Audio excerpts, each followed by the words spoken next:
cerámica del norte de Colombia, de una zona muy importante que se llama los Montes de María, una zona que tiene cerca algunos de los yacimientos de las cerámicas más tempranas del continente, ¿no? La cerámica que Javier trabajó no es de las más tempranas, pero sí es una cerámica temprana, ¿no?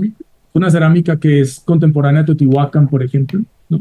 Entonces es una cerámica formativa, muy bonita, ¿no? Y es una cerámica que nunca se había estudiado en Colombia en términos funcionales, ¿no? Siempre se había hablado de ella en términos estilísticos, en términos decorativos, eventualmente en términos tecnológicos, pero los estudios, digamos, de uso de la cerámica no se habían hecho, ¿no? Entonces, Javier abre como esa brecha de trabajo muy interesante y no solamente aprendió y aplicó para su tesis, sino que hizo una cosa muy, muy interesante. Intentó llevarse los procedimientos y replicarlos en Colombia, ¿sí?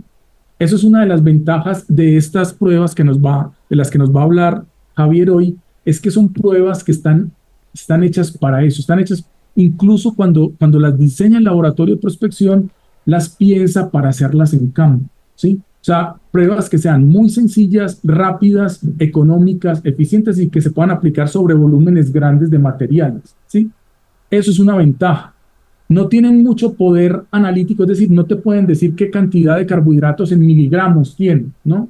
O sea, su definición analítica es baja, pero los resultados en general se pueden manejar para grandes conjuntos y se pueden trabajar muchas piezas. Es decir, estas pruebas sirven no para analizar una vasija o dos vasijas completas, ¿no? Para esas haríamos otro tipo de pruebas. Pero si yo tengo 5.000 fragmentos y puedo sacrificar de esos 5.000 fragmentos 300, 400, 500, 2.000, ¿no? Puedo aplicarle este tipo de pruebas. Entonces, esa es la gran ventaja de este tipo de pruebas. Son económicas, sencillas, rápidas y permiten trabajar volúmenes grandes de material. Entonces, eso es muy maravilloso porque, digamos, yo puedo escoger 100 ollas o 200 ollas y compararla contra los 200 cajetes. Entonces, puedo tener una mirada panorámica de un conjunto de piezas, ¿no? Eh, que me están dando datos de cómo se comportan una forma de recipientes versus otra forma de recipientes. Entonces, esa es como una de las características de las pruebas que nos va a presentar hoy Javier, ¿no? Entonces, los voy a dejar ya contigo, Javier, en la sesión. Te doy la palabra para que comencemos el trabajo. Ah, espérame que no te he autorizado para compartir pantalla. Em, ok. Em, ah, ¿cómo cambió esto? Ya no sé cómo se autorizan a las personas. Ah, ok. Ups, espérame. Advance. No, no, espérame un segundito. Aquí, espérame, debe ser eso. Ok, ya estás autorizado. Ah, listo. Ahí están viendo la presentación completa. Sí, sí. Sí. Sí. Listo. Entonces, bueno, buenas tardes con todos y todas. Pues agradezco a Mauricio pues la invitación que, que me hizo para la clase. Pues también me da mucho gusto poder compartir como estos primeros ensayos que he intentado hacer como dentro de lo que se aprendió en la estancia en México, aplicándolo directamente aquí en Colombia. Y pues para este caso específico pues es digamos, un estudio muy puntual que se hizo en el marco de un proyecto de arqueología preventiva en el cual estuve como coordinando a la par con otro colega en la región del Magdalena Medio, digamos como en el corazón de Colombia, ¿no? Entonces, la idea es como mostrarles el contexto de los sitios arqueológicos, como para que tengan una idea general de cuál es el sitio y cuáles fueron las evidencias que se encontraron y digamos, del procedimiento y de las muestras seleccionadas para el análisis de residuos químicos. ¿Sí?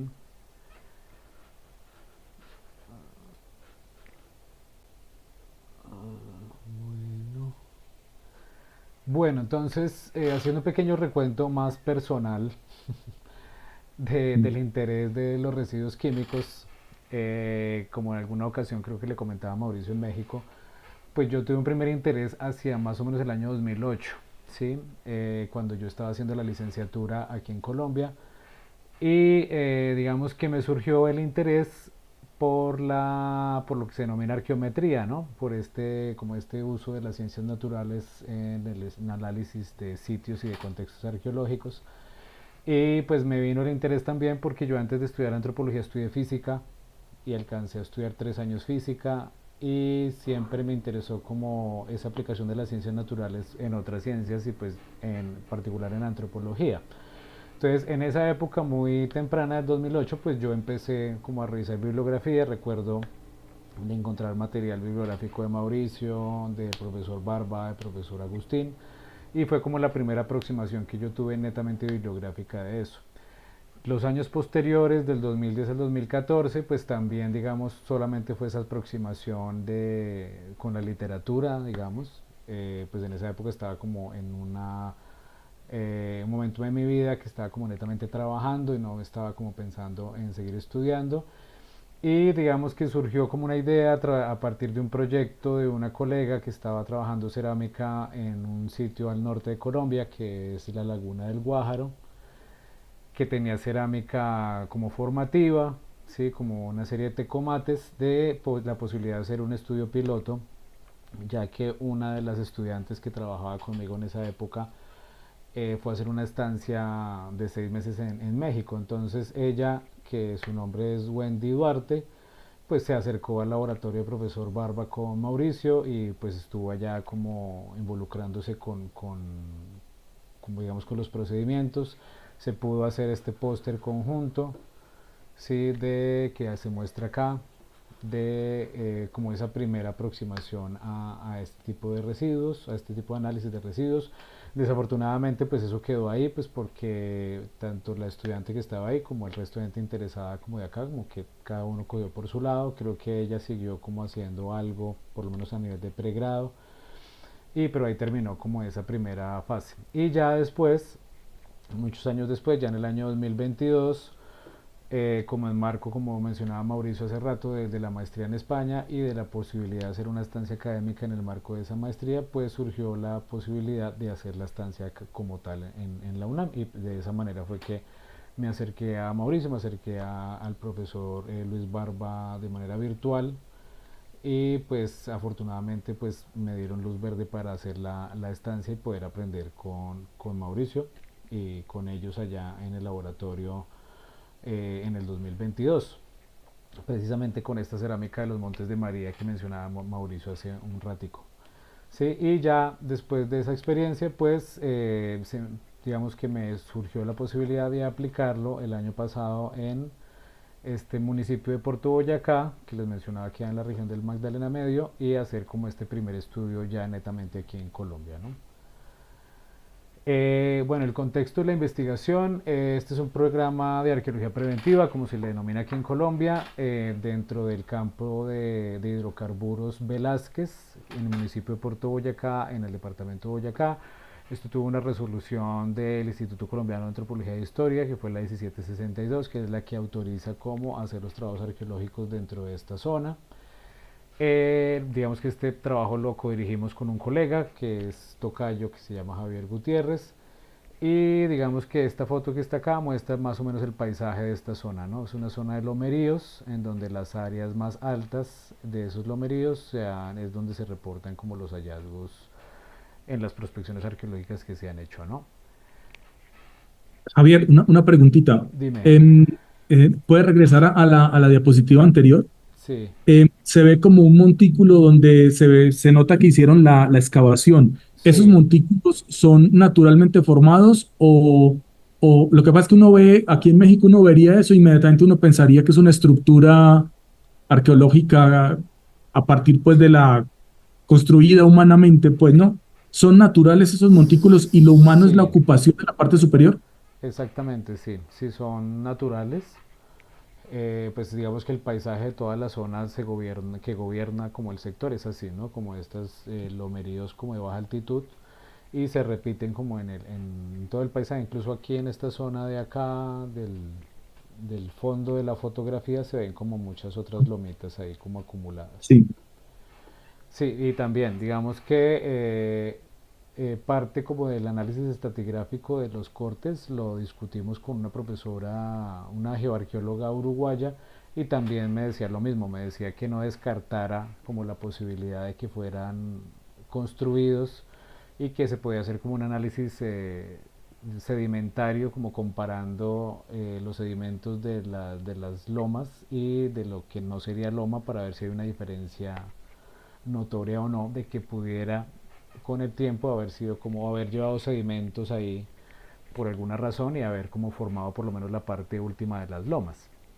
Sí, entonces ella me decía que no descartara esa posibilidad, pues porque digamos ahí por el paisaje uno asumiría de entrada que es natural y que no tiene ninguna influencia humana, pues. muchas gracias. Vale. Bueno, aquí está la ubicación pues geográfica del bloque. Este sería el bloque como tal del Campo Velázquez, del campo petrolero. Entonces aquí pues está como la ubicación dentro de Colombia, el departamento de Boyacá, y más abajo pues está dentro del municipio de Puerto Boyacá, cuál sería su ubicación.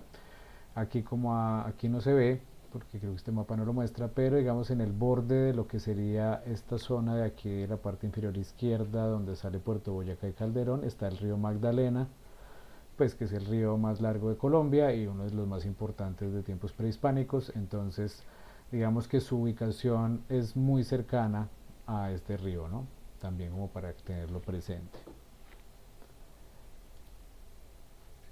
Bueno, aquí está el área, digamos, de las intervenciones. Esto es una fotografía que se tomó con dron. Entonces, en la imagen de la derecha, pues ven como los cortes hechos en las zonas de las partes altas de los lomeríos. Fueron 6 cortes que se hicieron, ¿sí? Pero digamos que los más relevantes son este que se llama SAB 001, el SAB 002 y el UPSO 005. ¿Sí? Esos fueron los cortes más grandes y que digamos que se tuvo la garantía de agotar los depósitos culturales antes de que empezaran como las obras civiles que iban a afectar la zona. Digamos, esta zona ya no existe, ¿sí? Esto ya es una zona completamente, digamos, rellenada por sedimentos, en donde actualmente es una plataforma petrolera. Que por cierto, hace poco me enteré que había salido un pozo seco, o sea, no sirvió todo el proceso que se hizo ahí, no fue un pozo petrolero bueno y pues quedó ahí. Y aquí en la imagen de la izquierda pues se ven las curvas de nivel precisamente bien asociadas como a los sitios.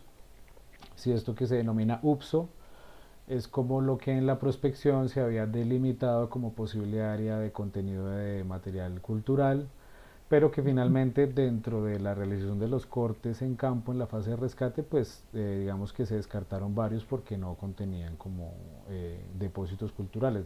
Aparentemente eran depósitos muy puntuales, muy escasos, que se agotaron en la prospección y que ya en la fase de rescate no tenían nada, ¿no? Entonces este es como la... Javier, Dime. la sigla UPSO es Unidad de Prospección. Realmente era como unidad o sea, prospectada, sí tenía algo que ver con con la prospección, pero no recuerdo la S y la O qué significaba exactamente. Sé que era como la manera en que habían determinado como, sí, como un cercamiento posible de posible contenido de material cultural, pero no Sí. recuerdo exactamente qué significaba la S y la O. Sí es como unidad de prospección algo, pero Ujú. pues sí está asociada como a la etapa de prospección. Y los SA pues son, digamos que se determinan SA porque es como sitio arqueológico. BEL porque BEL es el sitio, digamos la forma en que se designan las plataformas. Y pues ahí como el consecutivo de lo que serían como los diferentes sitios enumerados en campo. Bueno, dentro de las características generales del área, pues esto corresponde a un ambiente denudacional, en donde digamos que prevalece el paisaje de lomerío, donde hay relieves de vallecitos y lomas, que es básicamente el paisaje de toda esa zona, ¿sí? Donde se encuentran este tipo de suelos, ¿sí? Donde el clima es básicamente cálido, húmedo, con una temperatura promedio anual de 26 grados, aunque realmente nosotros vivimos temperaturas de 36 a 40 grados mientras estuvimos haciendo el trabajo de campo. Y pues, está catalogado como un bosque húmedo tropical. Esas son como las condiciones en general del área. Y bueno, ya en lo que respecta a las intervenciones, entonces, como les mencionaba hace un rato, hubo unos cortes específicos como más relevantes, porque fueron los más grandes y que los que, digamos, tuvieron una evidencia más, como, digamos, relevante en el sentido de que fueron recipientes cerámicos parciales o completos, o muy completos por lo menos, en donde se encontraron, digamos, de manera puntual en un área, ¿no? Recording in progress. Entonces aquí, por ejemplo, en la fotografía de la izquierda, se muestra, digamos, el acercamiento de lo que sería este sitio aquí en la zona del Lomerío, en la parte más alta, que es el corte BL001 del sitio SABL001. Y aquí, y digamos que en la foto de al lado es como la perspectiva aérea del sitio cuando ya se agotó, digamos, todo el depósito cultural, incluso mucho más abajo de lo que llegaba el depósito cultural. Y esto que se muestra acá son como pruebas de sondeos, que llamamos nosotros pozos de sondeos, y los huequitos como circulares son pruebas de barreno. Entonces esa fue como la metodología que se usó en campo para garantizar de que el depósito se había agotado antes de dar luz verde como a esa zona para pues el descapote del área, ¿no? Entonces siempre se usó la misma metodología. Aquí en la derecha, en el diagrama de la derecha, se muestra el corte del SABL002, ¿sí? Que estaba como ubicado al frente del SABL001. Igual acá también se muestra la foto de la parte final de la excavación junto con los pozos de sondeo y los barrenos de verificación finales. En cuanto a los, digamos, a los hallazgos más relevantes, pues dentro del BEL 001, en toda la mitad de la loma, digámoslo así, estaba esta acumulación cerámica, que es la que se ve acá, en muy malas condiciones de conservación, de preservación, digámoslo así. Era una cerámica muy friable, sí, digamos que se alcanzaron a identificar algunas formas, por ejemplo acá, no sé si ven mi cursor, ¿sí ven mi cursor? Sí, Ah, ok. Entonces, esto que estoy mostrando acá es una vasija globular, como con cierta decoración, como en relieve, que son como estas banditas como diagonales. Se supone que esta era como la parte más globular de la vasija, obviamente está colapsada. Y esto en general era ese mismo recipiente. Y aquí hay otro que se alcanzó a identificar en laboratorio como plato, un plato muy grande, ¿sí? Digamos, por la reconstrucción sería casi como un budare, ¿no? Pero pues más grueso. Digamos que composicionalmente dentro de las pastas era una cerámica distinta a la que se encontró en los otros cortes, la decoración es distinta, las formas fueron distintas en cuanto al plato, que fue el único plato que se recuperó en campo. Pero como les menciono, pues el grado de deterioro era muy grande, ¿no? Entonces aquí se optó por la mayoría, no toda, digamos, se recuperaron algunos fragmentos sin consolidación, pero se consolidaron algunos con paraloid al 5% en acetona como para poder hacer un levantamiento y que no se destruyeran las piezas al levantarlo, ¿no? Digamos que aparte de esta concentración cerámica, en uno de los pozos de sondeo que se hizo aquí en este sector de acá afuera, como también para verificar que digamos, el depósito cultural no se extendiera más allá como en las laderas, en uno de esos pozos de sondeo se encontró una vasija que también está en muy malas condiciones de preservación, una vasija muy pequeña, aquillada, con una decoración similar a esta y con hollín. ¿Sí? Entonces ese hollín que se recuperó ahí se mandó a fechar y esa es como una de las fechas que tenemos asociadas posiblemente a esto, ¿no? Hubo otra fecha que se determinó, que se sacó de un carbón cercano acá a esta concentración, pero sí tuvo algún fenómeno de contaminación porque de una fecha supremamente antigua, casi de 9000 años. Mm. Entonces, pues digamos, la explicación más lógica es que haya sido contaminada, pues digamos que el argumento del laboratorio de carbono era que posiblemente por ser un área que está, digamos, asociada a hidrocarburos, hayan algún tipo de flujo de hidrocarburos en el subsuelo y que eso contamine y envejezca muestras de carbón. Pues realmente no sé qué tan viable es esa explicación, pues porque como les digo, aquí hubo otra vasijita y esa tenía una fecha, digamos, más coherente, ¿no? Y pues digamos que lo curioso del asunto, digamos, dentro del contexto es que solamente se encontró esta acumulación, ¿no? Sí hubo material lítico disperso, algunos materiales cerámicos dispersos, sí, que aquí se muestran en las planimetrías de los primeros tres niveles, sí, entonces aquí en el nivel 2 y el 3 esto que se muestra acá son como los fragmentos cerámicos identificados en esa acumulación, algunos fragmentos dispersos, pero solamente en estos niveles 1 y 2, del nivel 3 en adelante solamente se asocia a esa concentración, algunos elementos líticos también, pero solamente en el primer nivel y ya. Sí, digamos que toda la cultura material asociada digamos, a este lomerío, a este cima del lomerío, está asociada a esa concentración cerámica. Bueno, en el caso del BEL 002, del sitio arqueológico BEL 002, se encontraron, digamos, un patrón parecido en el sentido de que se encontraron acumulaciones de cerámica muy puntuales, también como más o menos a la mitad del corte, y estas acumulaciones, digamos, correspondían en este caso, por ejemplo, esto que estoy señalando es la parte de abajo de esta copa, y esto Mm. es parte de los fragmentos que están, que cazaban con la copa, ¿no? Entonces era una acumulación que estaba asociado a un recipiente y otra acumulación que estaba asociada a otro recipiente que por la reconstrucción, creo que no adjunté la foto, se me olvidó, parecía como la parte de abajo de una urna funeraria de estas globulares muy grandes, como muy típicas del Magdalena Medio, pero solamente la parte de abajo.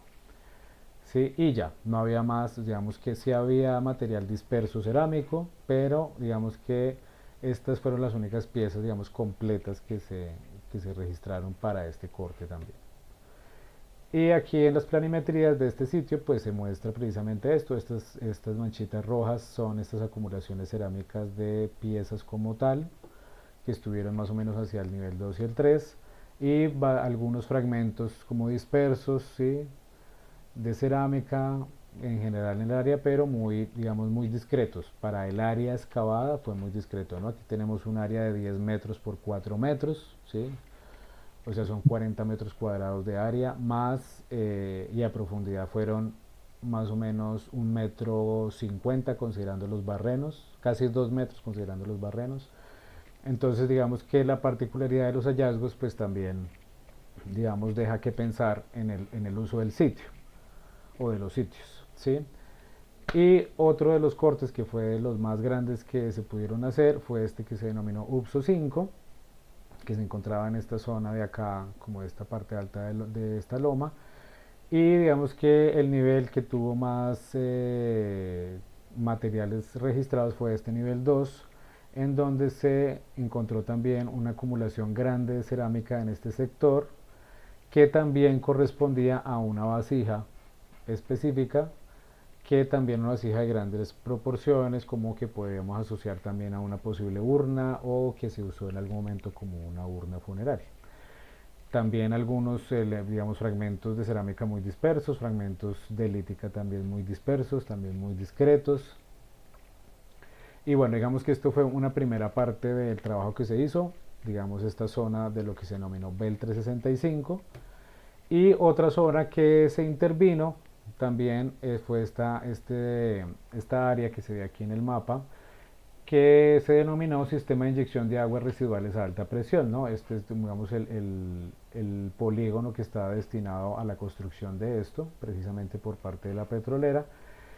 Y desafortunadamente en la fase de prospección, que no la hicimos nosotros, se había determinado que aquí no había ningún tipo de material arqueológico, ¿sí? Digamos que quienes hicieron la prospección aparentemente pues tuvieron algunos errores en la metodología y dieron cuenta de que no había nada y que era de potencial bajo, ¿sí? Entonces, al ser de potencial bajo, dentro de los lineamientos de los programas de arqueología preventiva aquí en Colombia, se menciona que la medida de manejo, digámoslo, es el monitoreo de obras, ¿no? Que hayan arqueólogos monitoreando obras como la que se ve acá, que era como toda esta zona ya intervenida.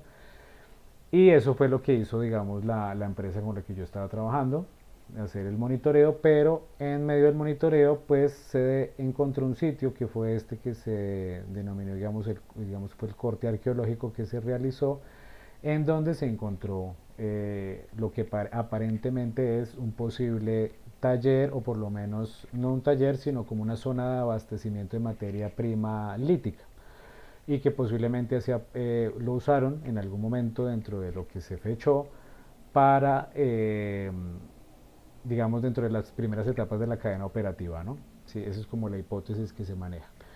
Y dentro de esta zona también, en algunas zonas muy puntuales, asociadas sobre todo a las partes del lomerío, se encontró material cerámico distinto al otro y que se asemeja más digamos, a un complejo cerámico que es el que llaman Mayacas y Colorados, que está asociado como a esa zona del Magdalena Medio, como por la decoración cerámica. Pero pues desafortunadamente eso se encontró fue ya en las labores de monitoreo, aunque digamos que las zonas que aparentemente todavía siguen teniendo digamos, los vestigios arqueológicos estratificados y que no se alteraron por las obras, siguen estando ahí, ¿no? Digamos que incluso las medidas de manejo arqueológico después de este trabajo de monitoreo y de este rescate fortuito, digámoslo así, dieron cuenta de que hacia el futuro se tienen que rescatar esas áreas que presentaron cerámica como en superficie, que posiblemente tengan sitios de habitación o pues sitios que valgan la pena rescatar con una excavación estratificada. Y este es, digamos, la planimetría de ese sitio, de ese corte que se excavó en esa zona, ¿sí? En donde se encontró muchísimo material lítico, ¿sí? Que después del análisis del especialista en lítica, pues digamos, sí se registró bastante material como instrumentos, digamos como unifaciales, sobre todo lo que aquí popularmente llaman choppers, y digamos que fue lo que más se encontró, ¿no? Pero pues sí se encontraron estos instrumentos y pues muchísimo material, digamos materia prima que sin usar, que posiblemente en algo, o digamos usadas parcialmente, y por eso se habla de la hipótesis de que sea un sitio pues de que se usó como sitio de trabajo para esas primeras etapas de la cadena operativa lítica. Posiblemente la gente empezó a trabajar ahí el material y lo que mejor, las muestras que mejor se comportaban, pues se las llevaban ahí sí al sitio de trabajo como tal de un taller. Sí, aquí, Javier, dime. estaban agarrando cantos rodados y los preparaban ahí.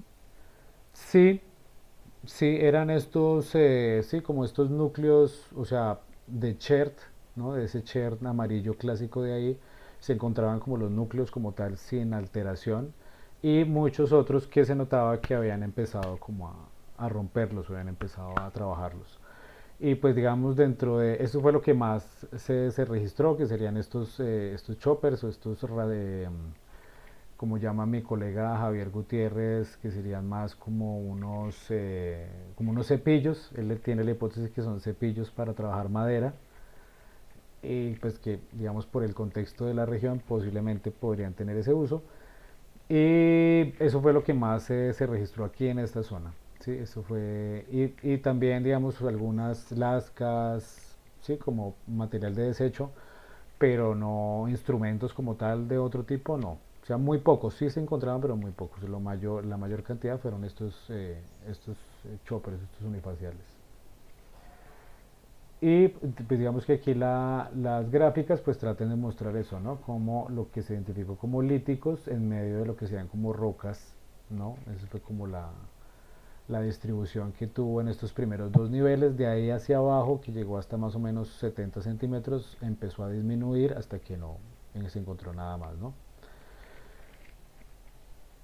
Bueno, en cuanto a las dataciones de los dos sitios, entonces del Bel 365, como les mencionaba, tuvimos una fecha asociada a el 9000 años, en la cual descartamos por lo que ya les mencioné. Y pues hay dos fechas, una que está como asociada al siglo, digamos, 17 y 18, que parece ser que es, digamos, muy tardía.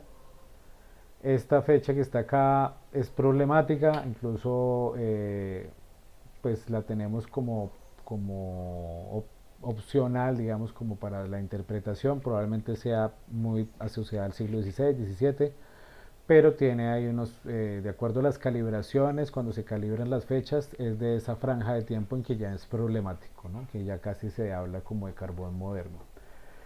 Y la otra fecha, que es la que les mencionaba, que fue el hollín de la vasija aquillada, es esta, ¿no? Que es más o menos del siglo IV al segundo antes de Cristo, ¿sí? Que correspondería, digamos, con esta temporalidad del formativo más tardío.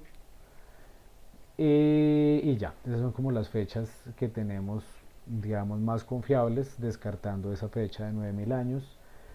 Y pues considerando también como el estilo de la cerámica y como revisando los informes arqueológicos del área, pues más o menos estaría como asociada a eso más tardío, ¿sí? Digamos, en general todos serían tardíos, menos ese sitio de que les mostraba con el plato y con la vasija globular en el centro del corte, sería como lo más temprano, y asumimos de que esa fecha 9000 estaría más, es realmente asociada a una fecha como de esta temporalidad, ¿no? Como del cuarto al segundo antes de Cristo. Y ya el sitio del CIAR, que sería este sitio donde está el material lítico, entonces tiene una temporalidad asociada a más o menos del 363 al 539 después de Cristo como fecha calibrada. Sí, es otra temporalidad diferente. Y esa parte, digamos, asociada a lo que sería el uso de este material lítico, ¿no? La cerámica, que se encontró como en otras áreas, por el estilo cerámico, estaría más asociada también a lo tardío, pero digamos sí es una decoración distinta un poco a la que se ve en el sitio del Bel 365. Obviamente la distancia del Bel 365 a esta zona son más o menos unos 10 kilómetros, unos 7-10 kilómetros más o menos, dentro del bloque ahí de explotación petrolera. Y bueno, dentro de las muestras seleccionadas para el Bel 365 nosotros hicimos una clasificación, digamos, arbitraria, de la cerámica digamos, por tipos, así como 1A, 1B, 2A, 2B. Digamos que los unos estaban asociados como a ciertas atmósferas de cocción como más oxidantes, y a ciertos, digamos, a una que eran material más friable, a ciertas formas particulares, y los que serían como los tipos 2 y sus variantes como AB y demás, están asociadas como a una cerámica con núcleos más reducidos, más finos, ¿sí? Entonces, digamos, la copa que encontramos en el corte del SABL02 estaba como asociada a eso, el plato también, que sería asociado al BEL001, y esto que es una de las acumulaciones del sitio UXO05, que era la que les mostraba como la planimetría, que haciendo la reconstrucción después en laboratorio y haciendo como una visualización 3D de cómo sería la forma, sería más o menos así como se ve acá, ¿no? ¿Sí? Y es, digamos, de proporciones grandes, más o menos de unos 80 centímetros de alto. Y digamos que gracias a eso pues pudimos muestrear dentro de esa colección cerámica pues formas más o menos que se podían como determinar, sobre todo pues si eran vasijas, probablemente ollas globulares, la copa se pudo muestrear, el plato se pudo muestrear, lo que nosotros asumimos que eran partes inferiores de posibles urnas, ¿sí? O de vasijas globulares de grandes proporciones, también las podemos mostrar para el análisis de residuos químicos. Y en este caso, por lo menos del BEL 365, se muestrearon 65 digamos, fragmentos, de los cuales 63 eran de cerámica y 2 se hicieron a muestras de sedimentos que estaban asociados o adheridos a esta pieza de acá. ¿Sí? Como digamos una muestra control, digamos que consideramos como apropiado tener eso, ya que teníamos acceso a ese sedimento que no se había, digamos, manipulado. Se hizo también el análisis de residuos químicos, hacer 2 muestras de sedimento. Y pues se procedió a hacer, digamos, de las 6 pruebas de residuos químicos, solamente pudimos hacer 5, porque la de carbohidratos desafortunadamente no la pudimos llevar a cabo porque se necesitaba ácido sulfúrico y pues no pudimos acceder al ácido sulfúrico ni a un laboratorio que tuviera esta campana de extracción como básica para manipular ácido sulfúrico. Entonces también esos son como limitantes que encontré, pues porque básicamente mi laboratorio, entre comillas, era como un espacio en mi casa que adecué como para poder llevar a cabo estas pruebas, y pues también gracias a que la empresa con la que yo trabajaba pudo acceder como a la compra de los reactivos, ¿sí? Digamos en laboratorios químicos que fueran reactivos analíticos, ¿sí? Y que eso, digamos, como una persona natural o así cualquier parroquiano, pues es difícil de acceder y que se venda ese material. Bueno, para el CIAR, digamos que Bien, los... Dime. aquí también en México se ha vuelto más difícil con el tiempo la compra y digamos, comercialización de los reactivos, justamente por lo mismo que en Colombia, ¿no? Porque como están proliferando pues diversas formas de laboratorios clandestinos para producción de drogas, entonces se ha puesto mucho más difícil con los años el conseguir los reactivos para los análisis químicos. O sea, Ah, no ok. solamente está pasando de aquí también, pues. Ah, vale. Espérate que se me salió, no sé por qué. Qué raro. Espérate ya. Vuelvo a compartir.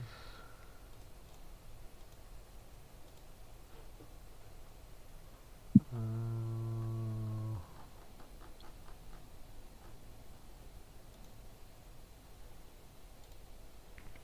ahí están viendo la presentación de nuevo, sí. Sí. Listo.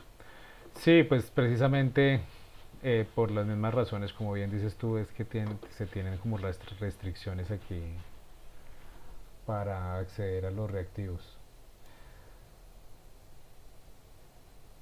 Bueno, entonces, em, bueno, para la parte del CIAR, digamos que las muestras que se pudieron seleccionar fueron,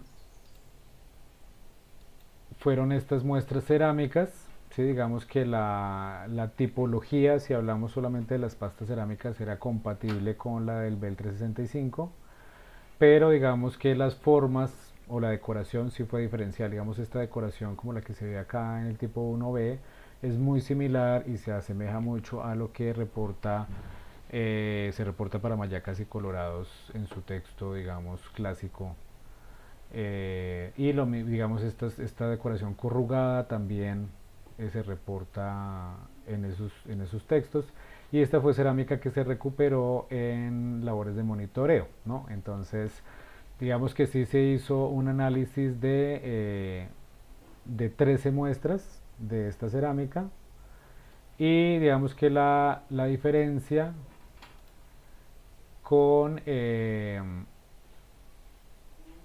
con la parte del BEL 365 es que aquí se pudo muestrear, o digamos que se optó por muestrear también, digamos, contenido de suelo, ¿no? De suelos y de sedimentos, realmente de las dos, digamos, de los dos sitios, tanto del BEL 365 como del CIAR, pudimos hacer una recuperación de estos sedimentos como en las cuadrículas, digamos en el centro de las cuadrículas de las excavaciones. Se tomó una muestra con palustre, digamos, y se metieron en bolsas Ziploc, y la idea era poder correr las pruebas de residuos químicos en todas las muestras. Por tiempo y logística no lo pudimos hacer de todas las muestras, pero para el caso del BEL 365 sí pudimos hacer la de fosfatos. Sí, la de fosfatos la pudimos hacer para un poco más de 530 muestras de suelo, de varios cortes, no se, digamos, se analizaron todos los cortes, pero hasta cierta profundidad, ¿sí? Como hasta los 40-50 centímetros, con este muestreo puntual en cada una de las cuadrículas. Y digamos que lo curioso es que en el caso del BEL 365, todas las 500 y más de pruebas de fosfato salieron negativas, ¿sí? Todas salieron negativas, y, o sea, ni siquiera en grado 1 salieron como resultados. En cambio, aquí en el CIAR sí hubo muestras de fosfatos que salieron con valores más altos, ¿sí? Entonces eso fue como el contraste grande entre las muestras de suelo del 365 y del CIAR. Digamos que aquí, pues como les mencionaba, se hizo un muestreo de 13 fragmentos cerámicos de estos que ven acá, que estaban asociados a formas también, como para mirar cómo se estaban comportando, pues en cuanto al contenido de residuos químicos.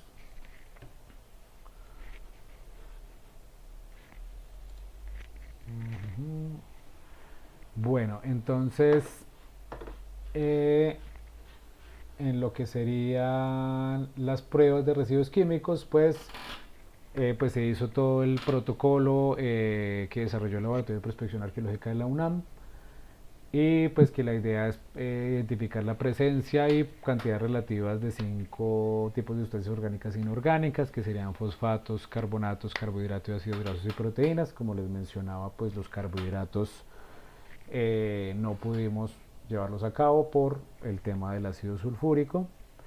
Y pues como ya probablemente Mauricio les haya explicado, pero pues digamos que cada tipo de residuo pues está asociado a posibles usos, ¿no? Entonces los ácidos grasos a posibles grasas animales y vegetales, así como resinas, aceites; los carbohidratos pues de origen vegetal asociado a almidones o fibras alimenticias en celulosa; proteínas a compuestos principalmente de origen animal, ¿sí?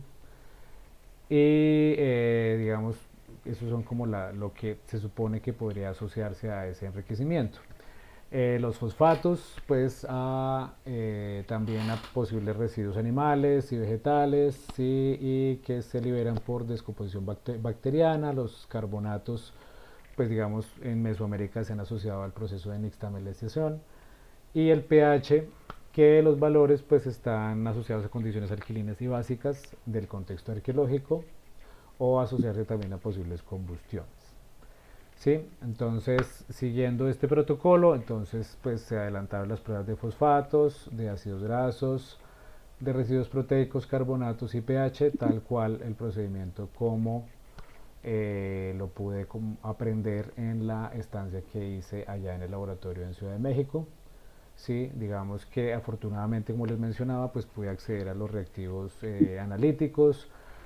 Pude, digamos, ya como por iniciativa mía, pues pude comprar un pHímetro pues de precisión, y como todo el equipamiento básico para poderlo llevar a cabo aquí con las condiciones, digamos, no ideales absolutas, porque pues digamos la falta de las cámaras estas de extracción de gases tóxicos pues son como muy necesarias, o el entorno que sea como apropiado por lo menos para manipular ácidos sería lo ideal, pero digamos que se logró el objetivo. Y bueno, ya en lo que respecta a los resultados, entonces en el caso del BEL 365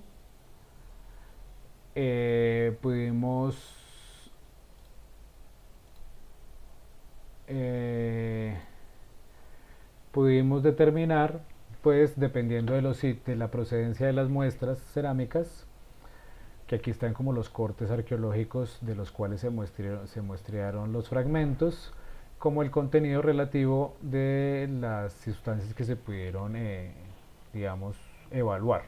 Entonces tenemos ácidos grasos, que hubo contenido de ácidos grasos en varias muestras, sobre todo presencia en el SABL001, en el ACBAL002, que son los sitios más grandes que les mostraba en las fotos de los cortes, y en el LUPSO 6, que era uno de los cortes más pequeños, curiosamente, y el LUPSO 5, que fue el otro sitio que también les mostré el corte de la excavación. ¿sí? Entonces hubo otros como el SAB-003, que fue otro corte en el cual digamos que la evidencia fue básicamente lítica, muy discreta también. Y el UPSO 008 fue otro corte pequeño que también básicamente fue digamos, unos materiales cerámicos muy discretos y líticos también muy discretos, por eso ni siquiera los mencioné, pues porque realmente no era mucho el material. Pero a pesar de eso, digamos que todos los cortes tenían enriquecimiento en algunas sustancias, por ejemplo en residuos proteicos, todos los cortes mostraron enriquecimiento, excepto el UPSO 6. ¿Sí? Los fosfatos también hubo varias muestras que tenían este contenido alto. ¿Sí? En carbonatos, pues como que usualmente es lo que se espera, pues fueron contenidos muy bajos, ¿sí? Y pues asociados como a ciertos cortes, en este caso como los cortes también más grandes, ¿no? El SAB el 01, el 2 y el UPSO 005.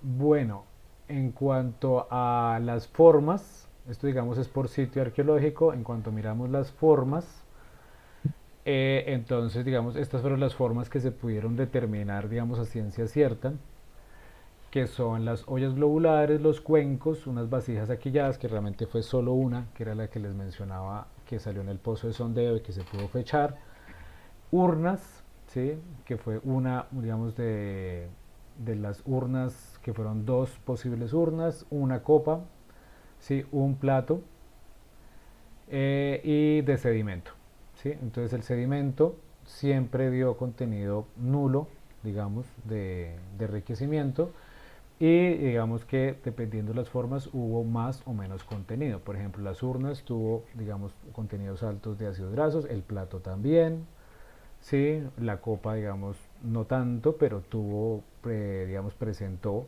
que, pues, digamos que dentro de la sensibilidad de la prueba, pues que ya muestre un valor de 1, por ejemplo, ¿sí? O que ya muestre esta efervescencia en la reacción, pues ya es un indicador de un posible contenido de ácidos grasos.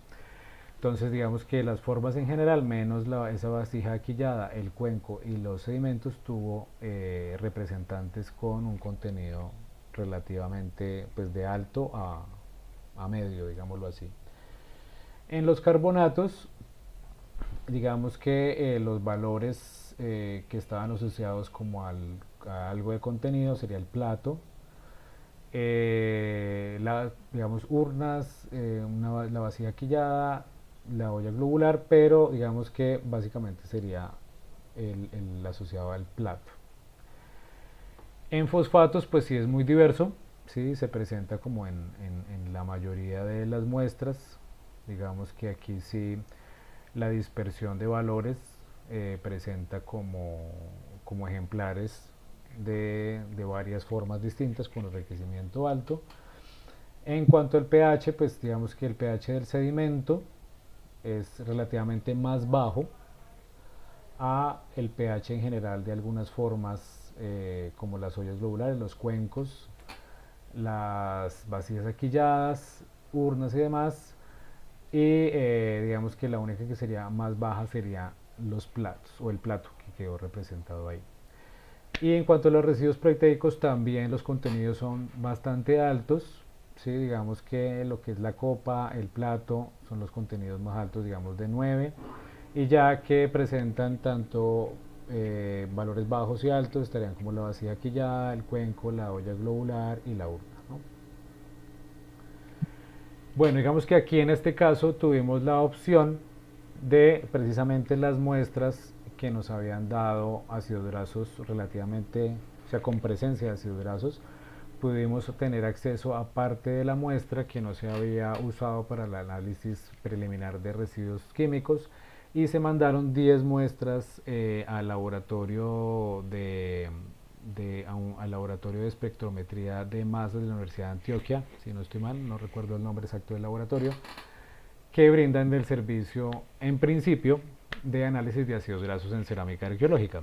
Digo en principio porque desafortunadamente después de haber mandado las muestras, pues me di cuenta que no manejan los protocolos adecuados para este tipo de muestras arqueológicas, ¿sí? Incluso ahorita en la especialización en arqueometría que estoy viendo en Argentina, aprendí cuál es el muestreo adecuado desde campo para manipular las muestras cerámicas de forma tal de que sea viable encontrar ácidos grasos adheridos o absorbidos en muestras cerámicas arqueológicas. Entonces, desafortunadamente en este caso no se hizo eso, incluso desde campo no tenía el conocimiento de que, por ejemplo, las bolsas Ziploc no son buenos elementos para albergar muestras cerámicas que se quieren trabajar con ácidos grasos.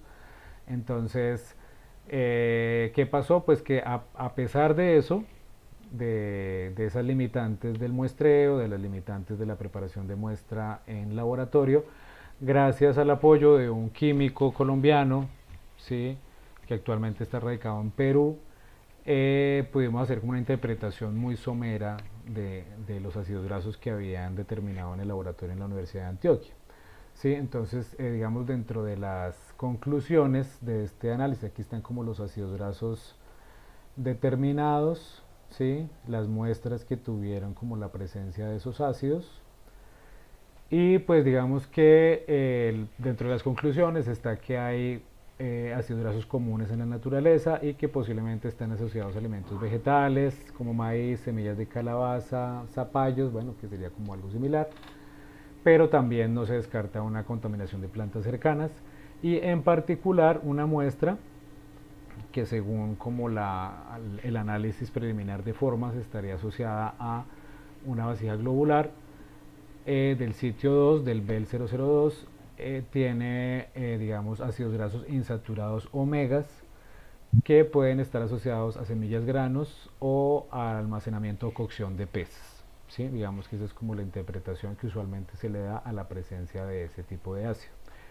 Y en cuanto a algunos ácidos grasos impares, ¿no?, como el tridecanoico, el pentadecanoico y el bargárico, pues están asociados a actividad bacteriana, pero también como a la presencia de ganado vacuno, ¿sí?, o por procesos postdepositacionales. Entonces estos tipos de ácidos pues se descartan dentro de la interpretación porque usualmente están asociados a este tipo de actividad, ¿no? Y pues sí, digamos que los terrenos en donde estaban hechos, donde se hicieron las excavaciones arqueológicas, pues sí han sido usados durante 30, 40 años para ganadería, ¿no? Entonces, esto es interesante e importante porque dependiendo del tipo de ácido graso que uno encuentre, pues es viable o no para usarse dentro de una interpretación arqueológica, ¿no? Entonces, en este caso, estos se descartan precisamente por el tipo de origen que pueden tener. Los otros no es que se acepten tal cual, pero dan pistas de que posiblemente con un mejor muestreo y condiciones ideales, tanto del muestreo en campo como el tratamiento en laboratorio, podrían presentar estos mismos ácidos en otras muestras futuras de la misma área, ¿no? Sería como la idea.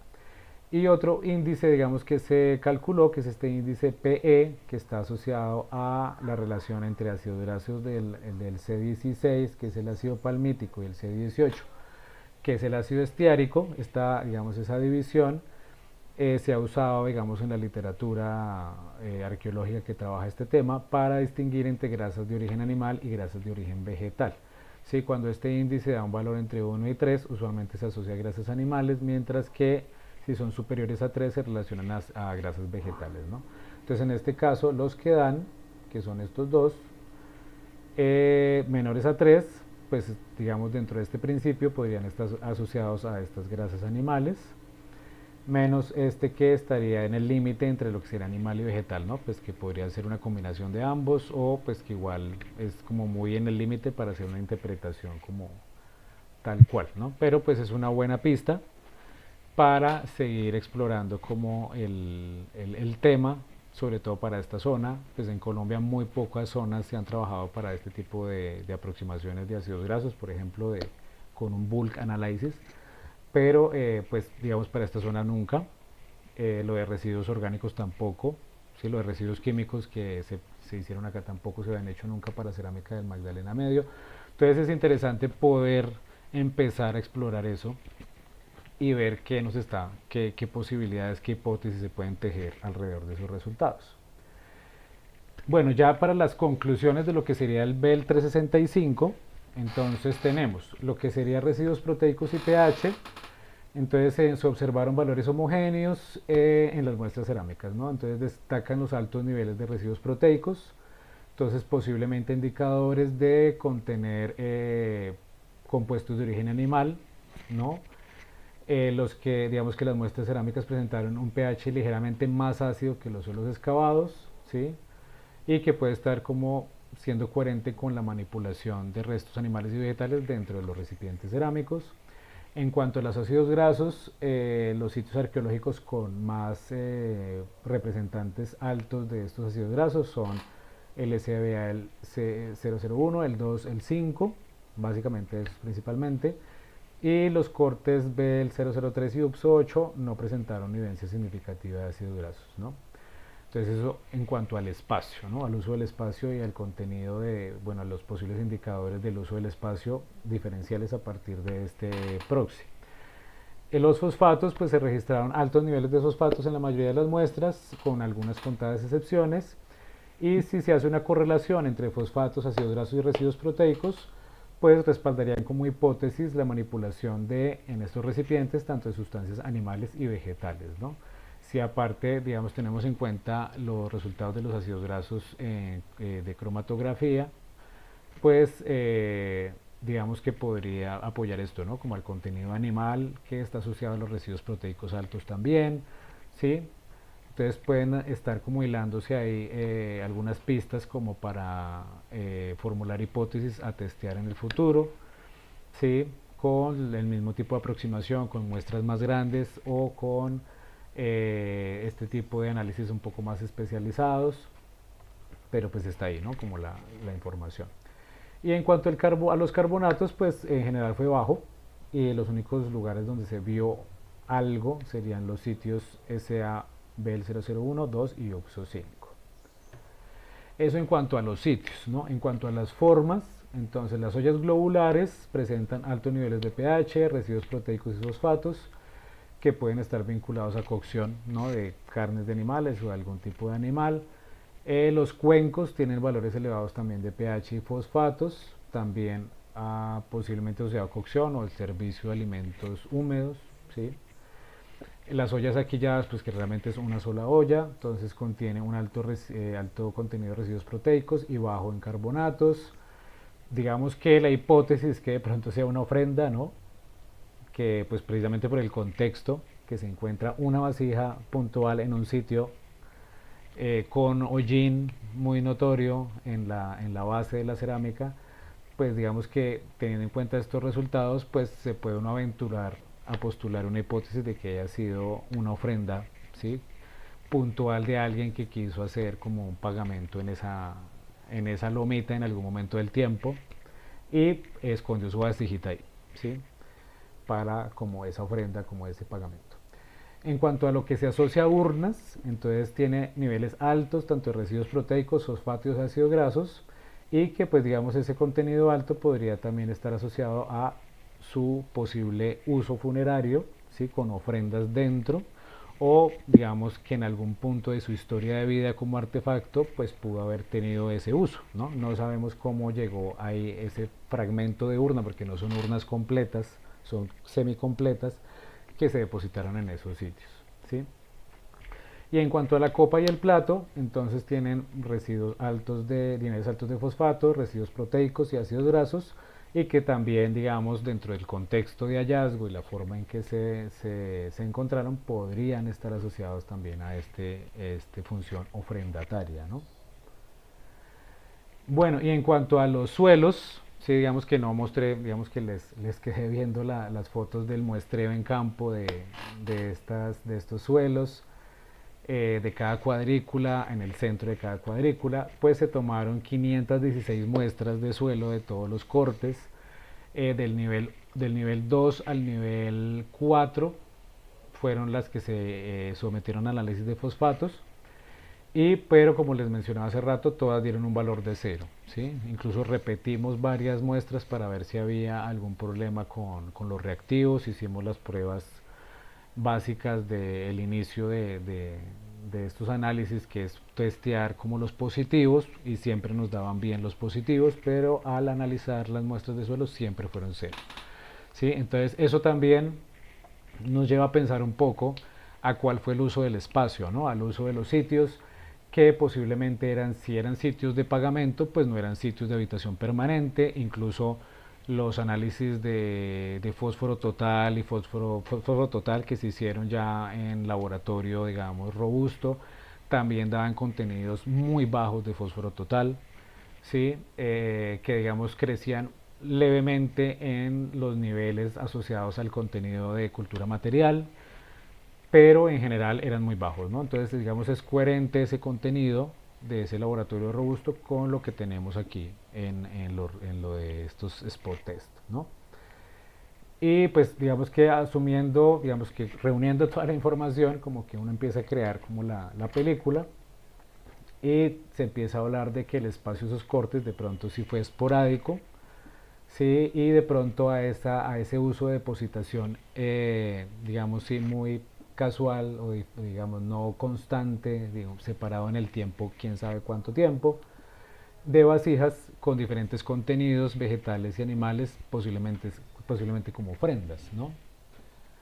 Y esto, les quería mostrar esto, que es parte del material divulgativo que se hizo en el proyecto para las comunidades locales, que trataba de representar un poco esas hipótesis que teníamos en la cabeza, ¿no? Entonces, obviamente, obviando de que esto no es contemporáneo, ¿no? Pero pues digamos que la idea era que de pronto eran sitios de ofrendas, ¿no? Donde se depositaban estas vasijas, y, y con contenidos diferentes de vegetales y de animales, ¿no? Digamos que no dibujamos nada como contenido porque en este punto todavía no, digamos, no queríamos especular más, pero sí queríamos dar como una idea por lo menos de cuál sería como la hipótesis de interpretación del sitio, ¿no? Digamos que también se hicieron análisis de fitolitos y se encontró, digamos, abundancia de palma asociada, digamos, a esos niveles de donde está la cultura material, donde están las concentraciones de cerámica, pero digamos que dentro de toda la ocupación o dentro del perfil de excavación, pues se encontraba también el mismo tipo de vegetación, solamente como una pequeña explosión de palma asociada a esos niveles de donde estaba la cerámica eh, depositada. Y bueno, en cuanto a lo que se hizo en el CIAR, entonces en lo que serían las muestras de suelo, se mostraron unas cuadrículas específicas que fueron las que más contenido, digamos, de líticos y de instrumentos como tal, ¿sí? Se encontraron, ¿no? Entonces que fueron la cuadrícula B1, C1 y D1, y estas se muestrearon en todos los niveles, o sea, en los 6 niveles que se excavaron, se muestrearon de manera puntual en el centro de la cuadrícula. Ese suelo y esos sedimentos se sometieron a las pruebas de residuos. En este caso corrimos fosfatos, residuos proteicos y pH, ¿sí? Y a partir de eso, pues lo que digamos que estos son los que dieron valores positivos, ¿no? También se corrió el valor de ácidos grasos, que todos fue negativo, carbonatos todos fue negativo, entonces no los coloqué acá. Aquí coloqué los que dieron valores positivos, ¿no? Entonces, digamos, en los datos como interesantes, curiosos, es por ejemplo en fosfatos, ¿sí? Que digamos, un nivel muy profundo, ¿sí? Que no está asociado a cultura material, salen valores altos, ¿no? Digamos, relativamente altos. Obviamente que esto es relativo, ¿no? Porque vemos los valores de fosfatos, estamos hablando de 1 y 2, que son valores, digamos, bajos dentro de la escala de los fosfatos que se manejan, pero a diferencia de lo que pasó con los suelos del BEL 365, aquí sí hubo por lo menos presencia, ¿no? Que se podía distinguir un 1, que se podía distinguir un 2, a diferencia de los otros que todos fueron 0, ¿no? Entonces, digamos que fue interesante el ejercicio porque sí había un contraste entre los dos sitios a través de la misma metodología, el mismo tratamiento de las muestras, con los mismos reactivos, ¿sí? El mismo procedimiento experimental en laboratorio.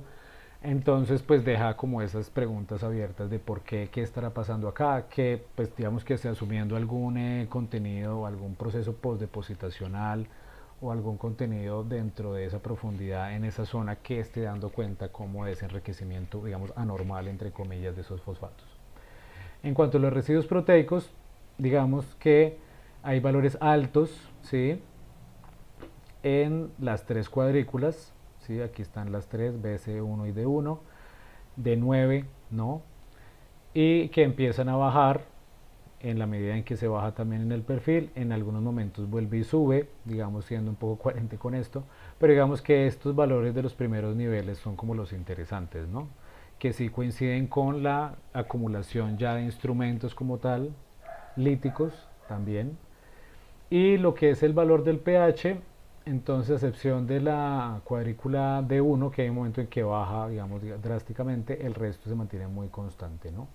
Y aquí quería mostrarles cómo el contenido de fósforo total, que se determinó también para este sitio por unidades estratigráficas, digamos que aquí coinciden más o menos con los niveles arbitrarios, más o menos, y pues que también se ve que coinciden un poco, no con los fosfatos de acá, pero sí como con lo que estaría evidenciando algún tipo de ocupación o de uso del espacio, ¿no? Como que estos primeros niveles tienen un contenido levemente más alto y va bajando muy sutilmente también en profundidad. Y bueno, y ya en lo que respecta a la cerámica del CIAR, pues como les mencioné en su momento, pues fueron fragmentos cerámicos de superficie dentro del trabajo de monitoreo, pero digamos que teniendo en cuenta que había material diagnóstico, que podíamos asociarlo a formas y que pudimos hacer esta diferenciación, por ejemplo, de bordes decorados, bordes sin decorar y cuerpos decorados. Queríamos también como ver si había alguna tendencia por lo menos leve dentro de esa muestra muy pequeña, ¿no? Fue algo como más exploratorio, ¿sí?, a diferencia por ejemplo de la muestra del Bell 365, que es como mucho más robusta, digámoslo, dentro de lo posible. Y pues digamos dentro de lo que se ve es que digamos los cuerpos, algunos cuerpos decorados presentan un poco más de enriquecimiento de fosfatos de lo que serían los bordes, de algunos bordes en generales. Y digamos que también solamente un borde decorado sería como levemente más enriquecido que sus cuerpos decorados, ¿no? En cuanto a los, digamos, aquí se hizo un ejercicio con los tipos cerámicos, pero pues digamos que eso no dio como una tendencia clara. Igual por la cantidad de muestras tan baja, pues tampoco se puede hablar mucho, ¿sí? Los contenidos de pH también fueron como muy homogéneos. En cuanto a los residuos proteicos, también fueron valores altos, digámoslo así, coincidentes con los valores de las muestras de suelo. Y como conclusiones, tanto para la cerámica como para las muestras de suelo de esta parte del CIAR, entonces tenemos que en fosfatos todas las muestras presentaron altos valores de estos fosfatos, siendo los fragmentos de cuerpo los que mostraban valores más altos, asociados a 4. Los tipos cerámicos 2B presentan mayor variabilidad. Digamos que, como les decía, pues esto de hablar de los tipos con tan poquitas muestras no tiene como tanto peso. Igual ahí es como las tendencias que se veían. Y bueno, digamos que también por el contenido alto asociado a 4, pues se podría hablar como de ese mismo contenido, de posibles sustancias de origen animal o vegetal muy generales. En cuanto al pH, entonces los valores de pH son similares a los valores del área, de los suelos del área excavada, y los de la cerámica son ligeramente más ácidos. También digamos que el mismo comportamiento del Bell 365, como un poco más ácido la cerámica. Perdón. Que en los suelos, en los ácidos grasos, todas las muestras dieron un valor de 0. En los residuos proteicos fueron altos en todas las muestras, ¿sí? Y en carbonatos solamente una muestra presentó un valor bajo, que ni siquiera lo consideráis dentro del análisis.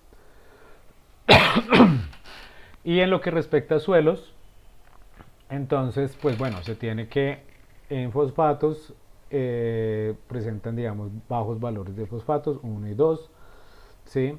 En su mayoría con ausencia total de este residuo, donde el valor más recurrente 1. y que está presente en 3 cuadrículas entre los niveles 3 y 5.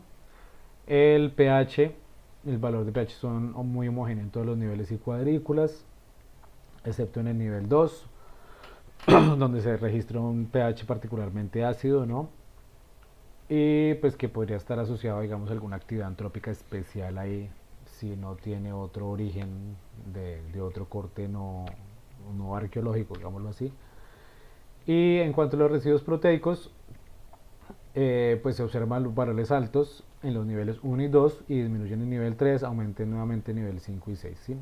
Entonces, digamos que la hipótesis que se está manejando o que se maneja como junto con el tipo de posible actividad que se estuviera haciendo ahí es que de pronto en esta zona de preparación o de manipulación de la materia prima lítica, de pronto también se estaba usando ahí el espacio para algún procesamiento de animales, ¿no? Como destazamiento de pescados o algún tipo de animal en esa área, ¿no? Y digamos, relación con los materiales arqueológicos es que digamos los fosfatos o los valores altos en niveles como el 6 pues no tienen asociación con presencia de materiales arqueológicos, ¿no? Que deja como la incógnita de por qué se estarían observando valores más altos si no están asociados pues digamos directamente con cultura material. Y eso era lo que tenía para mostrarles. Entonces muchísimas gracias por su atención.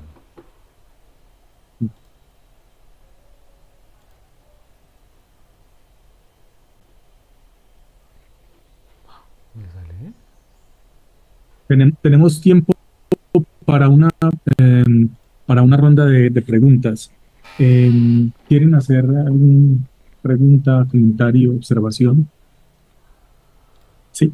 Voy a girar la computadora para que puedas ver a quién te pregunta. Vale. Sí, sí, Deltas. Hola. Mi pregunta, ¿por qué no es recomendable usar bolsas Ziploc para como guardar ¿cómo se dice? Que no sé qué Fragmentos. palabra, los fragmentos de cerámica?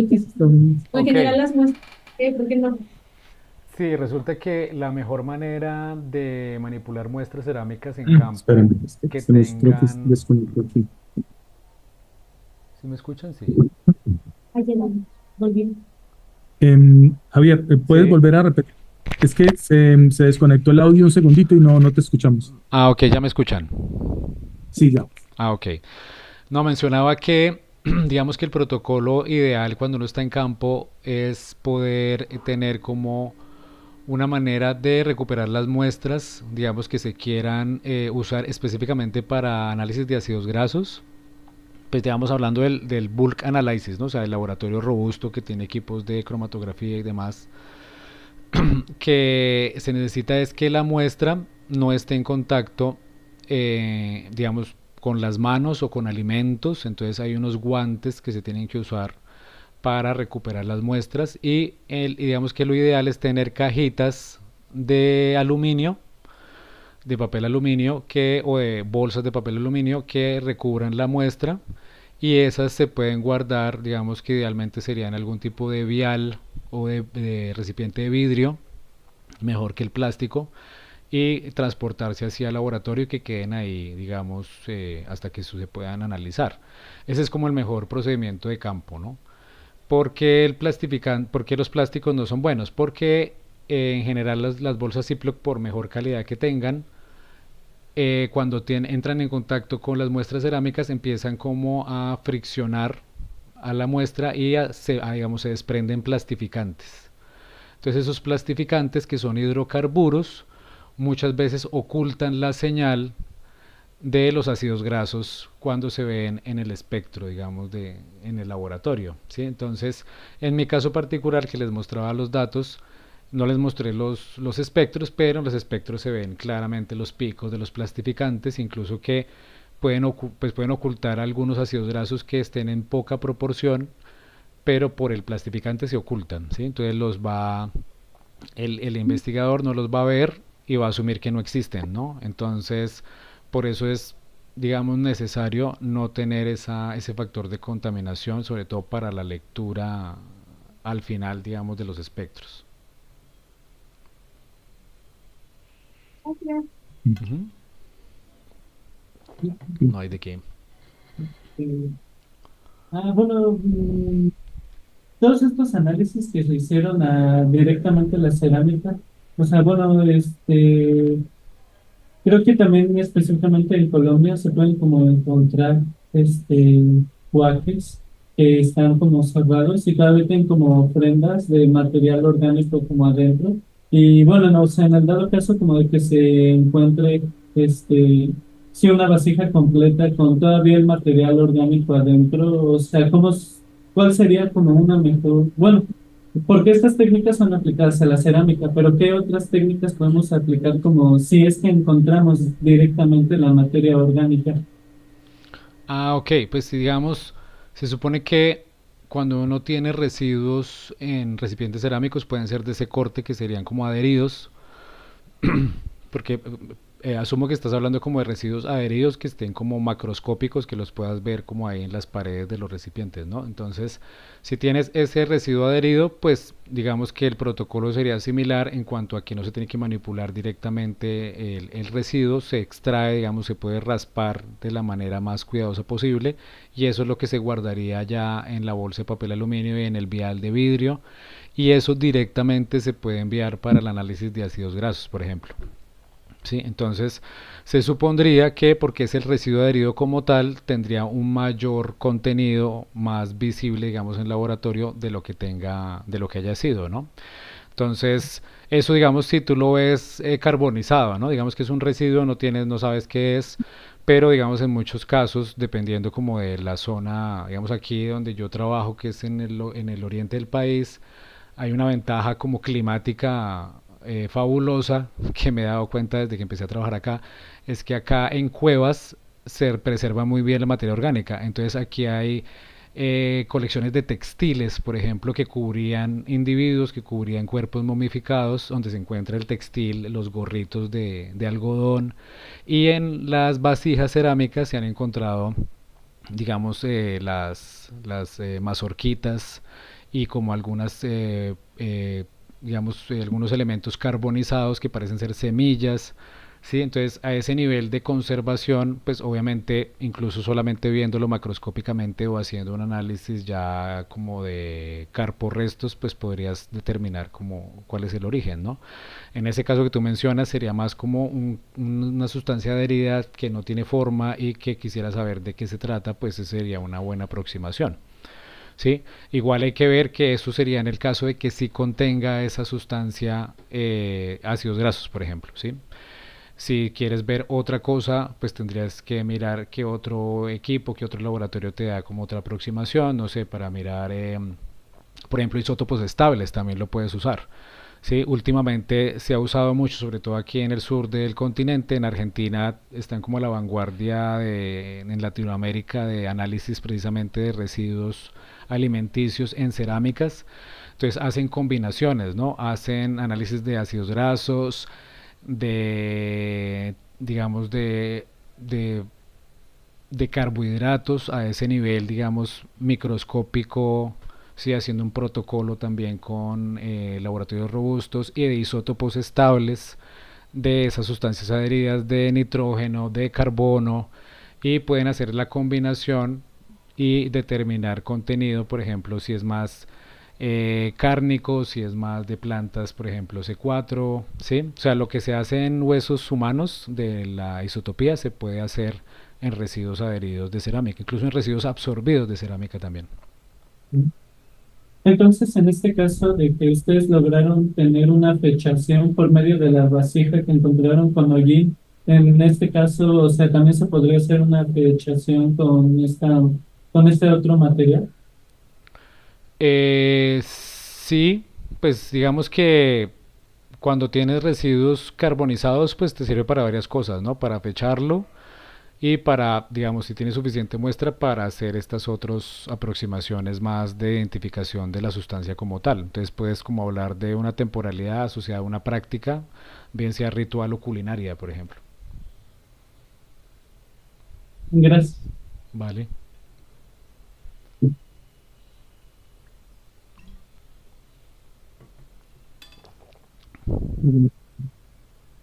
pregunta, comentario.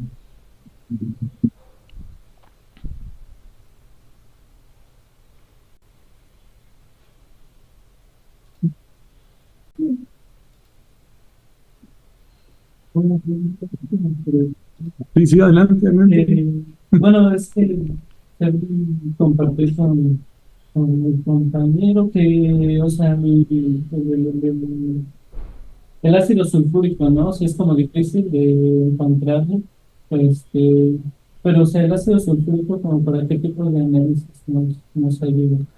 Ah, el ácido sulfúrico se usa para el procedimiento para determinar enriquecimiento de carbohidratos. Mm, Entonces, digamos que el ácido como tal es de difícil consecución y la manipulación del ácido también es, digamos, de cuidado porque pues es ácido sulfúrico puro, entonces los vapores del ácido sí pueden ser dañinos si uno no tiene una cámara, se me olvida el nombre, una campana de vacío que absorba los vapores mientras uno está manipulando las muestras. Entonces por eso sí es básico tener pues el ácido, pero tener la campana para manipular las muestras. Y eso genera una escala de colores en digamos, al hacer la reacción con las muestras y dependiendo de la coloración puedes tomar una escala creo que es del 1 al 5 o del 1 al 4, en donde ves si hay más enriquecimiento o menos de carbohidratos. Y cuando tienes ese indicador, digamos, de estas pruebas de residuos, esas muestras que te den valores altos de carbohidratos pueden ser candidatos para hacerle análisis, por ejemplo, de fitolitos en la cerámica o de almidones en la cerámica, para ver si ese enriquecimiento en carbohidratos está asociado, por ejemplo, a un almidón de maíz, ¿sí? O a fitolitos de maíz. Entonces son candidatos, son mejores candidatos que una muestra que te dé cero de carbohidratos, ¿sí? Es como un criterio y en general para todo. Por ejemplo, en el caso de acá que les mostraba, el spot test de ácidos grasos, el que da contenido posible de ácidos grasos, me sirvió para seleccionar las muestras para enviar al análisis de ácidos grasos robusto. Y digamos, en este caso sí, aparentemente sí habían algunas que tenían pues muy notorios los ácidos, entonces como que te ahorra trabajo y te ahorra dinero, porque ya tienes como una selección previa que son candidatos para esos otros análisis más caros, ¿no? Más caros y más difíciles de acceder. Muchas gracias. Vale. Bueno, yo quiero hacer un par de comentarios. Uno es una propaganda, ¿no? Y es que se están dotando en este momento o se está como adecuando un espacio en la facultad que esperamos que en el transcurso del próximo año pueda funcionar ya como un pequeño laboratorio para dos cosas. Uno, para el proyecto de Ana, o sea, va a haber una parte de ADN y otra parte para este tipo de análisis que nos presentó Javier hoy, ¿no? Entonces vamos a tener un espacio aquí en la facultad, el de abajo de las escaleras por las que bajamos como hacia el estacionamiento de estudiantes, ahí donde había un salón de danza. ¿Sí? Sí. Sí, sí. Ya no es salón de danza, pero sí va a ser en laboratorio. Entonces, estamos como en ese proceso de dotar al espacio con reactivos, con todo lo necesario. Em, Qué chévere. ese era como el segundo comentario tiene que ver justamente con lo que acaba de decir Javier, que me parece muy buen ejemplo lo de los ácidos grasos, ¿no? Hay que entender como la naturaleza de las pruebas, no todas las pruebas sirven para lo mismo, ¿no? Entonces yo creo que estos análisis de residuos químicos son muy buenos por esa característica que tienen, porque son rápidos, económicos. Fíjense que Javier, con la experiencia que tuvo acá, fue capaz de replicarlos en Colombia. Yo quería que ustedes vieran esto porque no son complicados. O sea, Javier ¿cuánto estuviste aquí, Javier? ¿Como 2 meses o un mes? 2 meses, sí. 2 meses, ¿no? En 2 meses, ¿no? Trajo sus muestras, analizó los materiales, revisamos, obtuvimos resultados y a partir de esa experiencia se lleva ese conocimiento y logra replicar pues todas las pruebas. O sea, no pudo replicar la de carbohidratos porque por el problema del ácido sulfúrico, pues que como está relacionado con, esto es lo que se llaman precursores de sustancias prohibidas, entonces allá en Colombia está muy restringido, o sea, no le venden a nadie ácido, es muy complicado conseguirlo, pues para un particular, ¿no?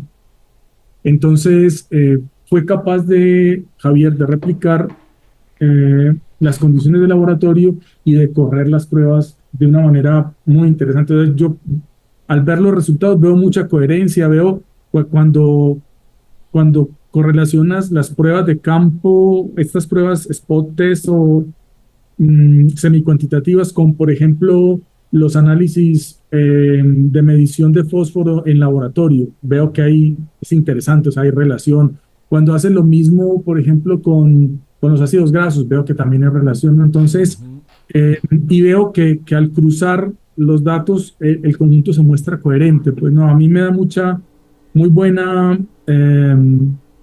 impresión de que el resultado fue muy positivo a la hora de llevarse las pruebas y replicarlas, ¿no? Entonces, esto también yo quería que lo vieran ustedes para que piensen que pues vamos a poder aprender a hacer las pruebas aquí en la facultad y pues ustedes van a poder, digamos, aplicarlas en cualquier momento, ¿no?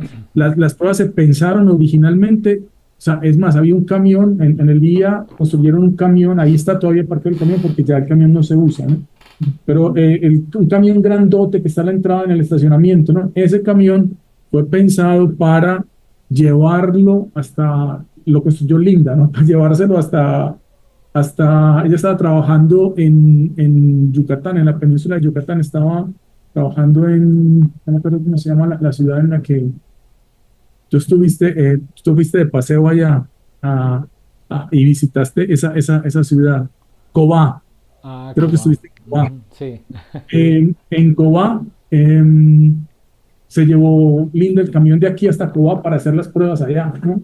Incluso el problema fue que el camión no cabía por las calles, ¿no? O sea, porque era muy grande y no había como espacio. Pero esa era como la filosofía de estas pruebas, ¿no? O sea, hacer rápidas, sencillas y en esa medida abarcar muchos materiales y tener esas panorámicas amplias que son muy útiles, ¿no? Y que te permiten pasar a cosas mucho más detalladas. Y ese viene el segundo comentario, y ya con esto como que termino, ¿no? El segundo comentario tiene que ver con lo que tú preguntabas, con el problema de las contaminaciones, ¿no? Siempre la contaminación es un problema y cuando nosotros medimos el enriquecimiento de cualquier muestra que tenemos en el laboratorio, estamos midiendo la historia completa de lo que tenemos, o sea, desde que lo usaron hasta que lo trajimos al laboratorio, ¿no? Entonces, es importante intentar distinguir entre los enriquecimientos que se producen deposicionalmente, ¿sí? De los enriquecimientos por el uso original de los fragmentos. Por ejemplo, yo veía una cosa muy interesante en los resultados de Javier, ¿no? Cuando yo veía fosfatos, yo veía que los suelos no tienen fosfatos, pero que la cerámica sí tiene fosfatos. Entonces, es muy evidente, ¿no? Es muy evidente que los fosfatos de la cerámica no provienen del suelo, porque en el suelo no hay, ¿no? Así de sencillo, ¿no? Entonces, eso es muy interesante cruzar esas dos fuentes de información. O sea, estoy analizando la cerámica, estoy analizando el sedimento que está alrededor. Mi cerámica tiene mucho fosfato, el sedimento no tiene fosfato. ¿Qué me está diciendo eso?